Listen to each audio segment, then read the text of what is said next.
Bonjour les élèves, dans cette vidéo, nous allons apprendre à construire une représentation graphique à partir des valeurs d'un tableau. J'ai mis l'énoncé juste pour contextualiser le problème, mais aujourd'hui on ne s'intéressera pas à comment on a rempli le tableau, ce sera l'objet d'une prochaine vidéo. Donc juste pour connaître le contexte, c'est un problème que vous connaissez, le problème de la salle de sport. Roman s'inscrit à une salle de sport, l'inscription annuelle coûte 50 €, puis chaque séance coûte 5 €. Donc dans un premier temps, là, on a rempli le tableau et aujourd'hui on va voir comment se servir des données du tableau pour faire la représentation graphique. Les élèves, vous savez qu'il y a une méthode, la méthode c'est la couleur. On a un tableau avec des nombres de séances qui varient, c'est ce qu'on va appeler la variable. La variable, on a l'habitude de la mettre en vert. Et en fonction du nombre de séances, Roman va avoir un prix à payer à l'année. Et le prix, vous le savez, il va être en rouge. On nous demande de représenter graphiquement le prix payé par Roman en fonction du nombre de séances réalisées au cours de l'année. Pour me repérer sur ce graphique, on voit qu'il y a deux axes. Un axe horizontal, qu'on appellera l'axe des abscisses, et un axe vertical, on connaît le geste, qu'on appellera l'axe des ordonnées. Sur l'axe des abscisses, je vois que les nombres représentent le nombre de séances. Tout de suite, je me repère le nombre de séances, je vais les mettre en vert. Sur l'axe des ordonnées, les nombres vont correspondre au prix en euros. Prix en euros, tout de suite, je les mets en rose. Les élèves, ça prend un peu de temps, mais c'est vraiment nécessaire pour éviter les erreurs dans le repérage. Je vais construire mon premier point. Pour construire un point, j'ai besoin d'un nombre vert et d'un nombre rouge. Et on va voir que le point va être à l'intersection des deux données. L'intersection, c'est là où ça se croise. Donc si je prends le nombre de séances vert, qui est de 2, je me mets ici. Je peux, si je veux, m'aider d'une règle ou des bandelettes de couleur. Donc le 2 va être là. Je peux ici le tracer en vert. Ça nous aidera à nous repérer. Pour 2 séances, le prix à payer va être de 60 €. 60 en rouge, c'est là. Je prends mon stabilo. Je peux utiliser de la même manière les bandelettes roses et vertes. Et je vois qu'à un moment, le vert et le rose se croisent en un point. Et bien, ce sera notre premier point. Ici, je vais le faire apparaître. Voilà, mon premier point.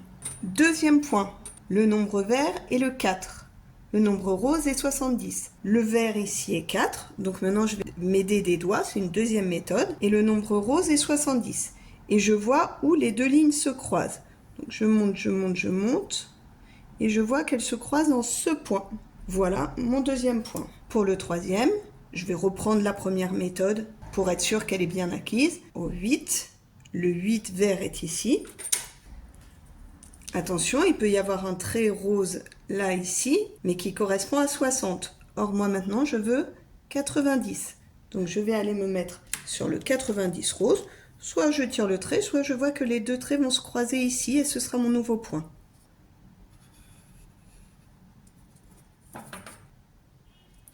La difficulté de cette méthode, c'est qu'il y a des traits un peu partout et donc on peut s'y perdre. C'est pour ça que moi j'aime utiliser soit les doigts, soit les bandelettes. Dernier point, au nombre 9 vert correspond le nombre rose 95. Donc je me mets sur la ligne du 9 et je vais chercher 95 sur l'axe rouge. Or je remarque que les nombres, autant sur l'axe vert, ils vont de 1 en 1, mais sur l'axe rouge, on va de 10 en 10. De 0 à 10, je rajoute 10, ça fait 20, je rajoute 10, ça fait 30.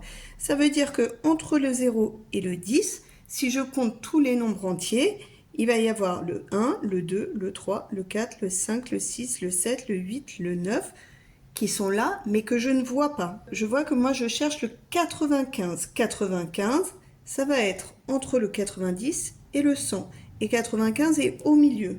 Évidemment, ce n'est pas de la grande précision. Pour le 9, ici, le 95 va être là, je fais avec les doigts. Les élèves, comme vous voyez, il y avait 4 points à construire. Ils sont là dans le tableau. Ils sont là ici, ils apparaissent en noir. On a très fortement l'impression que ces points sont alignés, c'est-à-dire qu'ils sont sur une droite. On va vérifier ça à la règle et si c'est le cas, on va pouvoir tracer cette droite. On va même devoir tracer cette droite. On a donc une droite. On peut remarquer que cette droite, elle coupe l'axe des ordonnées, donc en 0. Et on voit que la valeur du prix pour 0 séance, c'est 50. Et si on se souvient, dans notre problème, on sait que l'inscription annuelle coûte 50 €. Donc si on fait 0 séance, eh ben, ça nous coûtera bien 50 €. C'est ce qu'on voit ici. On a donc réalisé la première question. On peut, si on veut, pour ne pas être gêné par les informations du dessus et d'en dessous, plier la feuille. On va répondre maintenant aux questions en utilisant le graphique. En utilisant le graphique, détermine le prix payé par Romane pour 14 séances. Comme d'habitude, les élèves, on se repère avec le rouge et avec le vert. Donc le nombre de séances en vert, on sait qu'il y en a 14. Et nous, ce qu'on cherche, le point d'interrogation, c'est le prix payé. Donc je sais que pour 14 séances, je cherche le prix à payer. Pour cela, on va utiliser la droite qui est ici, qui fait correspondre pour chaque nombre de séances un prix. Donc je vais sur 14 séances.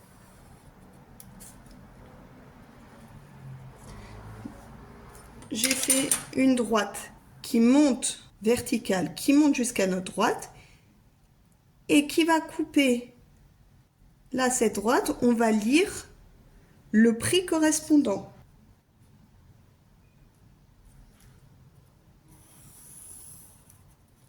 Et je lis 120 €. Donc, je vais pouvoir répondre à la question.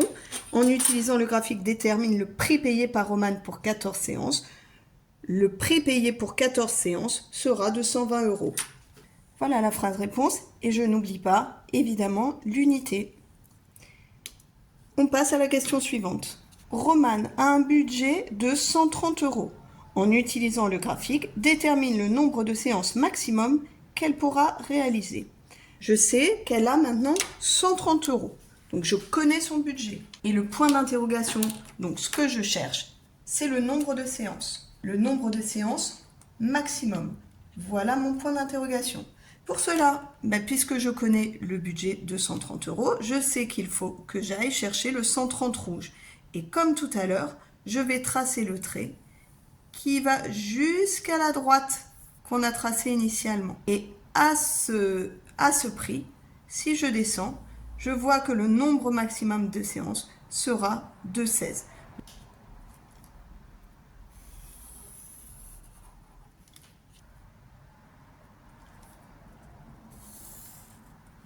Je n'oublie pas de rédiger ma phrase réponse. Donc, avec un budget de 130 €, Romane pourra réaliser 16 séances maximum. Donc, on a vu que grâce à cette représentation graphique, grâce à cette droite, on pouvait déterminer un prix en fonction du nombre de séances, mais aussi un nombre de séances relatif à un prix.